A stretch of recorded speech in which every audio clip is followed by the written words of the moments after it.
What is the scariest, trust your gut, feeling you felt before and glad you did so? When I was a teen, I'd make a few bucks helping a local farmer bale hay. The hay would be stacked on a trailer and towed by tractor to the barn. I usually sat on the front of the trailer on the way to the barn, but I suddenly felt like that wasn't a good place to be and I moved to the back. As soon as I did, I heard a clang. The hitch had come loose from the tractor, while heading down a steep hill. I climbed down the back and easily stepped off, moments before the trailer flipped over into a ravine. I used to work on a horse breeding ranch as a side gig. Your story reminds me of one of my own. I made pretty good money at the time, $20 cash an hour, working 4 to 8 hours a day. I was in town one day picking up supplies for the owner, and I was approached by a grain silo manager. Like a co-op. The guy offered me a job while talking. He managed a co-op about 10 miles away. He offered me like $28 an hour and I told him I'd think about it. It would have been a part-time gig, so I figured, hey sweet, more extra money. So on what should be my first day of working for this guy, a few days later, he calls me and tells me something came up and he's not going to be able to train me that day, so to come the next day. I'm just like, okay. Cool beans. A few hours later the co-op blew up in a grain dust explosion and killed like 3 people. These people were all doing the job I would have been doing. I was once walking down a street at night and randomly thought to myself, yikes, I'm going to get mugged. I ignored the feeling. Got mugged. Not sure if it qualifies, but I used to live and work in the suburbs. One evening I was driving home at dusk. I was 18 to 19 and had the house to myself. Brother was out of town and mom was at her parents'. My job was about 10 miles from my house and maybe 6 turns on decently sized roads. I'm a fairly observant person and it wouldn't be odd for the same car to be behind me for half of those turns, but this time a car followed me all the way to my residential street. I got a gut feeling I was being followed, so I passed my house and turned left. My house was one over from the corner of another residential street that was a quarter-mile loop that also had another small street in it that reconnected to the loop, then back to my street. This car followed me as I made a loop. I then turned right to restart the loop and it followed me again. This time I turned down the small street and completed the loop again. It followed me one more time. As I was about to make the loop for the 4th time, they finally drove off. I drove around another 5 minutes just to make sure they didn't circle back, as I had nowhere else to park except out front of my house, but I was creeped out the rest of the night. I slept with my door locked and barricaded and with a big kitchen knife. I have no idea if or why they followed me. Don't know if it was a friend pranking me or if my brother put one of his friends up to it, since it's the only time that's ever happened and it was quite coincidental that I was alone. I worked retail and some of the employees did have records, so I just don't know. Not me, my grandfather. He used to never wear his seatbelt. One day he's driving around with my mom and suddenly remarks, "I feel like I'm about to go through the windshield," and buckles in. Less than 30 seconds later, as they're going through an intersection, a car blows the red light going like 40 miles per hour and slams into my grandpa's side of the car. He walked away with nothing worse than some fractured ribs, and now he always wears his seatbelt. I noticed pain in my lower back one morning and thought I slept on it wrong or something. Throughout the day it continued and started to feel like when you get kicked in the groin. Thought to myself, it's probably cancer. Did a self-check and didn't think I noticed anything, and had my GF do the same and she wasn't sure. Called a urology office on my gut feeling and got the last appointment before Christmas break. It was cancer, but it was super early. Got an orchiectomy a few days later, then some mild chemo a few months later, and have been just fine ever since. Edit for more information because this blew up. I had noticed some similar pain that lasted a weekend or so, a month or so before the pain that sent me to the doctor. The doctor was very kind, considering I walked into his office and said, "I think I have cancer." He and fellow both did a gloved hands-on exam of both testicles. They decided to do an ultrasound on both testicles next at the same exam. Showed me both images and there was a huge difference between the normal and irregular. The next step was surgery to remove the bad testicle, which is called an orchiectomy. Scheduled it for 3 days later with the same doctor in an outpatient surgery center attached to their building. Surgery went well and then I was kind of in limbo for a few months. The urologist recommended radiation therapy, talked to a radiation oncologist who recommended chemotherapy. Talked to a chemotherapy oncologist who recommended observation with the urologist. Had a follow-up with all 3 and finally decided to do 2 rounds of carboplatin at a highish dose but over a short period. Shaved my head into a mohawk expecting to lose my hair but did not, and just ended up looking like a goober. Had some medical debt and stupidly paid that over student loans, which messed up my credit for a second. Though the experience made me realize how caring and kind and amazing my girlfriend at the time was, and we have been together ever since. Married for 7 years now, laughing face. October 10th would do again. leaving my headphones out when the Bluetooth spontaneously disconnected. A weird guy was following me home. I watched from my patio as he went up and down the street looking for me. A few weeks later, a woman has attacked in the area. Serious injuries. My dead best friend visited me in my dream and ran into her in a grocery store. I remember I was ecstatic to see her and blabbed, and she just simply responded, "You're sick," and I woke up. In a few days I found out I had high-risk cervical lesions and needed surgery. One night, back in college, I was the DD and had a car full of people. I was driving home. The light turned yellow and I briefly contemplated punching the gas and going through the light.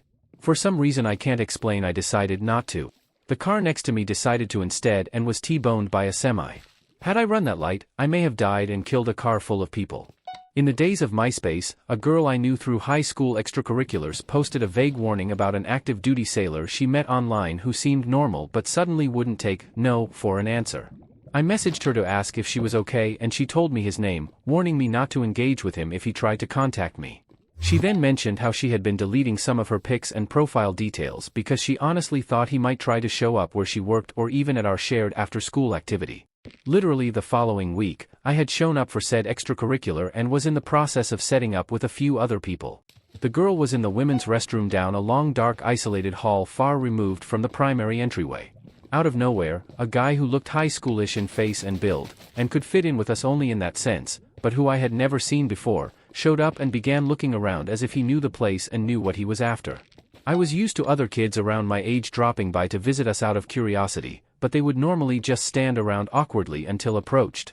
This guy's level of focus struck me as extremely disconcerting, and I couldn't shake this feeling that I needed to tell the girl first and any nearby adult. Because I felt so weirded out, I already knew I didn't want to talk to him, so I looked at the sign-in sheet at the entryway. He was the creeper the girl told me about. As soon as I knew that he couldn't take notice of where I was headed, I booked it down the hall toward the women's restroom where I found the girl and told her what I saw and how I knew it was him. She started crying uncontrollably and I told her to lock the door and that I was going to tell the adults in charge as soon as I could find them. I then found two of the adults and told them what I saw and knew of the situation, the fact that the guy in question was literally just in the other room from us, and that the girl had already locked herself in the bathroom. I was only 15, I don't know how I stayed so calm. The adults kicked right into action, escorting the guy off the premises and filing a police report. When I was pregnant, I got bit by a Lyme tick at 28 weeks. Noticed the bullseye and got on antibiotics? My OBGYN brushed it off after that, no harm done according to her. When I went to the hospital at 35 weeks to register for delivery, normal procedure here, I mentioned the Lyme but that I took ABX. Next day, they call me and tell me they want to induce at 37 weeks because Lyme can damage the placenta and they would rather not risk it. Oof. I talked to my OBGYN about it and she basically laughed it off, telling me not to induce. My gut instinct told me to induce, so I went with the hospital's advice and had my son at 37 weeks. He was tiny and it was a tough few weeks after that getting him to eat and stuff because he was so tiny and tired. The hospital sent the placenta to pathology. It was severely damaged and wouldn't have held up much longer. If I had listened to my OBGYN, I would have probably lost my son. Needless to say, I switched options after that. I had to leave for an appointment and for some reason I felt the urge to just sit in my car before leaving. I've sat there just looking around for 2 minutes or so. Then the feeling went away and I left. When I was on the highway, I saw a crash happen just minutes before I was supposed to be there.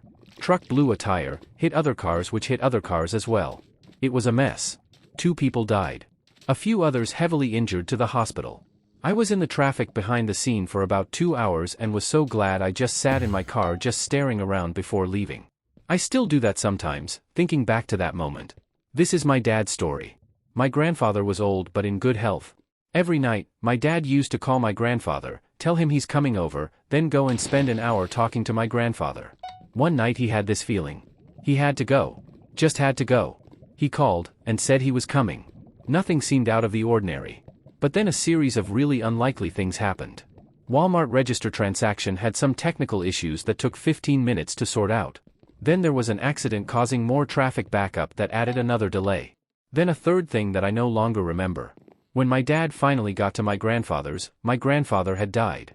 As if he had simply fallen over in his bedroom mid-step. My dad, a physician, actually, wonders to this day. What if he had shown up just 30 or 45 minutes earlier? Not my feeling but my mom's a few weeks ago. She works near me and also lives near me and was going home at lunch to meet a plumber and offered to drive me to my house so I could let my dog out. I normally take the bus to work and then bus home at lunch and back, so the plan was for her to drive me home so I could walk my dog for a bit longer and then I'd take the bus back. But when we got to my house she said she thought she better just drive me back to work real quick, it's like 10 minutes, and then go meet the plumber. On our way back we saw ambulances and police cars going back towards my house. I pulled up the police scanner and we realized there was a shooting at my bus stop at the time I would have been waiting for the bus back to work. I thought my son's breathing was weird. He was 4 days old. I couldn't even explain to his doctor what I thought was weird, I just knew it was weird. Took him into the pediatrician and she did a basic look at him, watched him breathe and said he was fine, I'm just in anxious mommy mode. Yeah, okay. Following day I take him into the ER telling them the same thing. I don't know what it is but his breathing is just weird, and boom, his oxygen was 72. He ended up staying on supplemental oxygen at home for 2 months.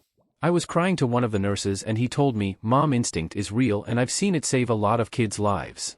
Shouting at my daft brother-in-law to get out of the sea. He's a fit, strong, confident swimmer but he had his young daughter on his shoulders and my gut was telling me that the waves were just too rough to be safe. They were both fine but after we all returned home we heard that another strong confident swimmer died in exactly the same place about half an hour later.